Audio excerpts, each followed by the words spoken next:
손범규 변호사는 검찰 조사받으러 갈 때, 네. 검찰 조사에 성실히 임하겠다. 라고 하는 얘기도 나중에 언론에 나온 거 보면 그렇게 메시지가 나갈 줄 몰랐다. 네. 그때도 그랬단 말이에요. 근데 그 전에 삼성동에서 무슨 얘기가 나왔었냐면 내일 검찰 조사 앞두고 입장 발표가 있겠다 이랬단 말이에요. 네. 근데 입장 발표 없이 들어가면서 29자의 간단한 네. 검찰 조사에 충실히 임하겠다. 그럼 나중에 손범규 변호사 뭐라 그런 거 아니에요, 그거 갖고? 그렇죠. 그때도 손발이 안 맞았던 건데. 네, 계속 손발이 안 맞고 있는 것 같고, 근데 지금 박근혜 전 대통령은 어쨌거나 유영하 변호사를 굉장히 좀 신뢰를 하고 있는 듯이, 접견도 계속 유영하 변호사가 하고, 그리고 또 유영하 변호사 최근에 자기 법률사무소에 3년 미만 변호사를 채용을 한다고 그렇게 공고를 냈다고 하네요.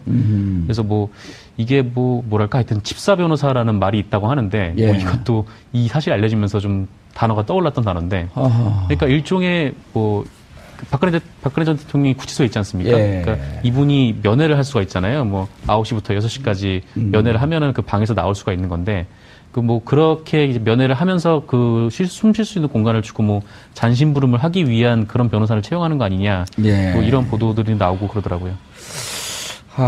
이게, 지금 유영하 변호사만 면회를 하고 있잖아요. 네, 그렇죠. 손범규 변호사도 지금 면회를 안 하고 있잖아요. 안 하는지 못 하는지. 그렇죠. 예.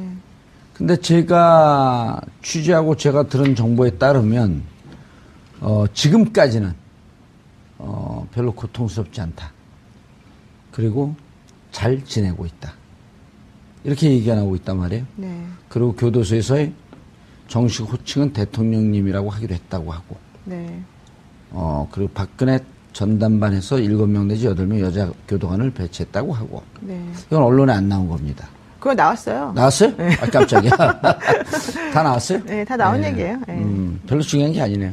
중요한 얘기죠. 네. 왜냐면 여자 교도관 7명을 전담 배치한다는 거는 네. 한 명에 대해서 사실은 과잉이죠. 그렇지만 어쩔 수 없는 부분이 있으니까. 그럼 교도소장 재량이니까요. 그렇죠. 예. 근데 일반적으로는 보통 두 명 정도가 이제 이렇게 맞는 게 맞죠. 자, 그런데 유영하 변호사가 이거 왜 그랬을까요?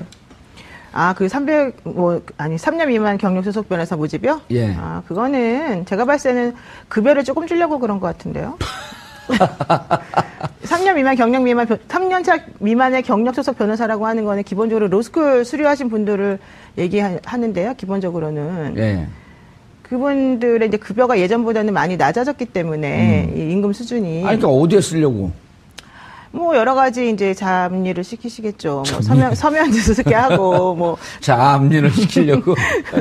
접견도 가게 하고, 근데 접견은 아마 본인이 그냥 독점적으로 대통령에 대해서는 할 것 같고, 나머지 사무실 관련된 여러 가지 일을 시키려고 하는 거 아닐까 생각이 들어요.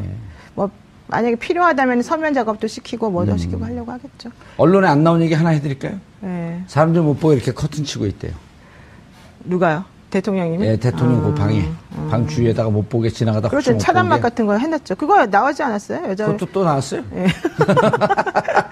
그게 이제 이렇게 돼 있어요. 여사동이, 서울구치소에는 여사동이 2개가 있어요. 예. 1동하고 2동이 있는데, 한 동에는 2층이고, 한 동은 3층짜리예요. 예. 그리고 여자 수용자들을 접견할 수 있는 변호사 접견실이 3군데가 있어요. 예. 되게 좁아요.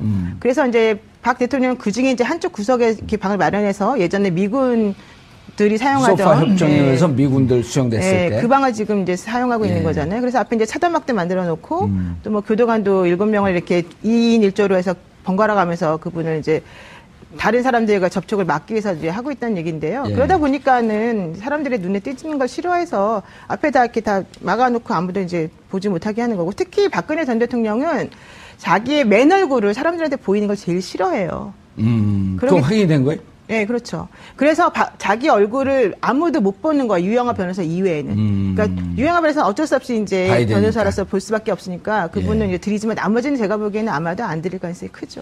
예. 이재원 평론가님, 네. 오늘 원래 저희가 이제 처음에도 얘기를 했는데 최순실 씨와 이제 이재용 부회장하고는 못 만납니다. 남사 여사가 나뉘어져 있으니까 접견 가다가 만날 일은 없는데 최순실 씨하고는 많은 변호사들이 그랬거든요. 공범관계, 핵심적 공범관계이기 때문에 원래 같이 수용해서는 안 된다. 네. 근데 이제 최순실 씨가 결국 남부구치소로 갔습니다. 네. 이건 기본적인 원칙이거든요. 아, 그렇죠. 예. 그런데 그 밖에 이경재 변호사나 유영하 변호사를 통해서 끊임없이 서로 소통하고 있지는 않을까요? 아, 그거는 뭐, 이미 오래전부터 예. 계속 그렇게 소통을 좀 해온 것 같아요. 양쪽이 뭐 서로 이렇게 탄핵 심판 과정에서 이 대리인단의 전략을 봐도 그렇고, 최순실 씨가 전략을 쓰는 것도 봐도 그렇고, 그때 이미 굉장히 강경하게 대처하면서 뭐 다 모르쇠로 일관하고 뭐 그런 식이었잖아요. 예. 이런 것이 사실은 마치 누구 한 사람이 지휘하는 것처럼 이렇게 쫙 진행이 됐단 말이죠. 예. 그래서 뭐 그때부터 이미 소통은 계속 해왔을 것이다. 그리고 뭐 지금이라 그래서 그게 달라졌겠습니까? 변호인단 간에는 아마 계속 소통을 지금 하고 있는 것으로 예. 이렇게 봐야 되겠죠. 그게 합리적이죠. 예. 예. 자, 블랙리스트 재판도 또 진행이 돼요. 아, 이게 뭐 사건이 대한민국 국민이 전체가 다 변호사 수준으로 이 법률 지식과 재판 정보에 대해서 알아야 되니 이거 어떻게 살죠, 우리처럼. 그러니까요. 우리나라 국민들이 정말 이번 사건을 계기로 해서 예, 변호사 필요 없는 세상이 예, 됐어요. 변호사들이 정말 살 곳이 없어지고 있습니다, 점점. 예. 예. 지금 재판 어떻게 되고 있나요?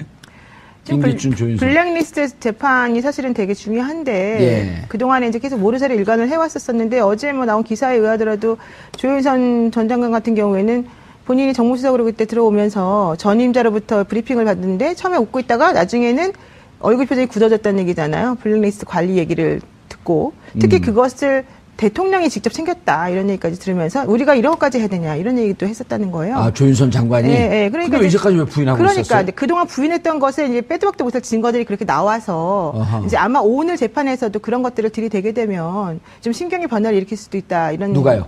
조윤선 전 장관이. 어. 그리고 또 하나는 아, 조윤선 지금 그 진술은 조윤선 장관이 했다는 게 아니에요? 한 게 아니죠. 다른 사람이 이제 어제 다른 사람이 한 거고. 아, 조윤선 예, 장관이 듣고 예. 있으면서 전임 장관으로부터 인수인계 전임자로부터 예. 전임자로부터 인수인계 받으면서 그 얘기를 듣고 얼굴이 굳어졌다. 얼굴이 처음에는 굳어졌다. 웃으면서 즐거운 마음으로 듣다가 이제 어. 이렇게까지 해야 되느냐 이런 얘기를 했다는 그때 얘기고. 정무수석 인수인계 때 얘기를 하시는 거죠?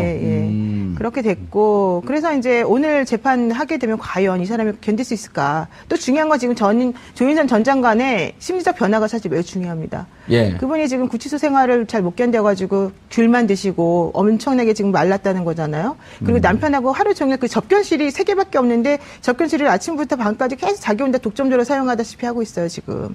그 변호인 접견은 그 시간 제한이 없으니까. 없죠. 그러니까 그러면서 남편하고 계속 이제 그런 소통을 하고 있는데 얼마나 답답하겠습니까? 그런 여러 가지 것들을 지금 보게 되면은 본인이 빠져나갈 방법이 점점 없다는 것을 이제 깨닫게 되는데 이런 결정적인 증거까지 법정에서 제출이 되게 되면 사실은 이제 결정을 해야죠. 본인 스스로도. 계속해서 일관되게 부인하는 식으로 갈 것이냐 아니면 정말로 뭐 김영재, 김상만 그런 병원 그 원장들처럼 그냥 죄송하다 그러고 읍소작전으로 갈 것이냐. 사실 그럴 수밖에 없어요. 이미 조윤선 장관은 그쪽으로 좀 틀었다고 이렇게 보이지 않나요? 그렇게 될 수밖에 없죠. 얼마나 불안하고 강박 증세까지 보이는다는데 사실 예. 그 안에서 잘 못 견디고 있는 게 사실이거든요. 안 갔다 와봤죠? 안 갔다 와봤잖아요. 저는 구치소는 안 가봤는데 예. 이제 거기 들어간 사람들이 의뢰인들이 많잖아요. 제 의뢰인들이. 무척 떨죠. 아니 근데 두 부류가 있더라고요. 되게 적응 잘하는 사람들도 있고 저 같은 사람들이 있고. 그리고 또 적응 못해서 조금 말린 사람도 있어요. 근데 예. 좀 지나고 나면 확실히 이제 얼굴들은 다 살이 좀 붙으셔서 세 번째 좋아지기도 부류가 하고. 있어요. 어떤 적응 못하면서 잘하는 척하는 사람들이 있어요. 연기하는 사람들. 쪽팔리니까. 또 뭐 가면 우울증 이런 건가요? 감염성 우울증이요? 아니 참는 거죠. 참아요? 무너지면 지금 죽는다고 보고. 근데 이제 조윤선 장관 같은 경우는 정말 무너진 제가 거죠. 보기엔 무너지고 있어서 예. 좀 걱정스러운 부분이 사실 있어요. 기자들 통해서 이종훈 평론가님 네. 기자들 통해서 듣는 얘기는 정신 상태가 심각하게 무너졌다 이렇게 보도가 나오거나 혹은 정보가 이렇게 들어오고 있거든요. 아니, 그러니까 조윤선 전 장관은 지난번에 그 청문회 할 때 우리가 확인했잖아요. 예. 계속 이렇게 몰아세우면 예. 실토를 한다는 거죠. 예, 그래서 참 행복하게 말씀을 하시죠. 소위 말하는 이른바 그 멘탈이 예. 그렇게까지 강한 인물이 캐릭터가 못 된다. 그래서 그런데도 지금 갇혀 있죠. 게다가 이분이 또 얼마나 외모에 신경을 많이 쓰시는 분입니까? 이 피부 관리 굉장히 신경을 많이 쓰시거든요. 조금 위험합니다. 박근혜 전 대통령 못지않게 예. 굉장히 그런 쪽에 신경을 많이 쓰는 걸로 알려져 있는 분인데 예. 그런 것도 못하지. 그러니까 여성으로서 그런 스트레스가 엄청날 거예요 아마. 예. 그런 것 때문에 아마 더욱 더 지금 굉장히 좀 심리 상태가 불안정할 거다. 노영희 변호사님 네. 마지막 결정적 질문. 하지 마세요. 아니요 법률 질문. 아, 예, 왜냐하면 알겠습니다. 조윤선 두 부류가 지금 남아있는 거예요. 김기춘 끝까지 모른다. 조윤선 장관 사실은 했습니다. 대통령 지시로 했습니다. 그리고 인정하고 잘못했습니다. 라고 갔을 경우에 직권남용이란 말이에요, 이게. 물론 기본적으로 특검에서 헌법 정신을 위배한 것이다라고 아주 높은 법률 철학적 얘기를 했지만 법은 싸잖아요, 이게. 직권남용 5년 이하의 징역. 네, 되게 형량에서 약간 예, 10년 이하의 자격정지. 1,000만 원 이상의 벌금. 이하의 벌금. 이하의 벌금. 그게 싸단 말이에요, 이게. 그럼 인정하게 되면 조윤선 장관 같은 경우는 형이 집행유예 나올 가능성이 높은데. 나와야 되겠죠, 사실. 근데 김기춘 실장 같은 경우는 부인한단 말이에요. 그럴 경우 집행유예로 못 나오지 않습니까? 이제 집행유예 해주는 조건이 예. 기본적으로 본인이 이제 정말 범죄 저질렀다면 인정하고. 범죄한 사실을 인정하고 진정하게 뉘우치고. 이래야 되잖아요. 예. 개전의 정이 있는 게 또 예. 중요하고. 그런데 만약에 조윤선 전 장관 같은 경우에 죄송하다. 내가 나중에 알았는데 박근혜 전 대통령을 좀 보호해야 된다는 생각 때문에 그런 식으로 잘못된 말을 하게 되었다라는 식으로 지금 얘기가 나오게 되면 또 그럴 수 있죠. 근데 지금 국회에서의 그 증언 및 뭐 그 감청에 관한 법률인가 그거의 예. 위반이잖아요. 지금 예. 그분들이 다 위증했다는 아직 혐의로. 고발했는지 안 했는지, 그것도 네, 고발했네요. 고발했잖아요. 고소를 네, 그래서 했고. 그게 1년에서 10년 사이에 그 징역형을 선고하게끔 되어 있는 범죄거든요. 예. 근데 사실 이제 그걸 따지면 같이 한 사람에 대해서 여러 가지 범죄 혐의가 들어가 있는 거기 때문에 반드시 5년 이하만 들어가는 건 아니니까 세질 수는 있어요. 예. 그렇지만 그럼에도 하지만. 불구하고 집행유예는 가능하죠. 아니요, 김기춘.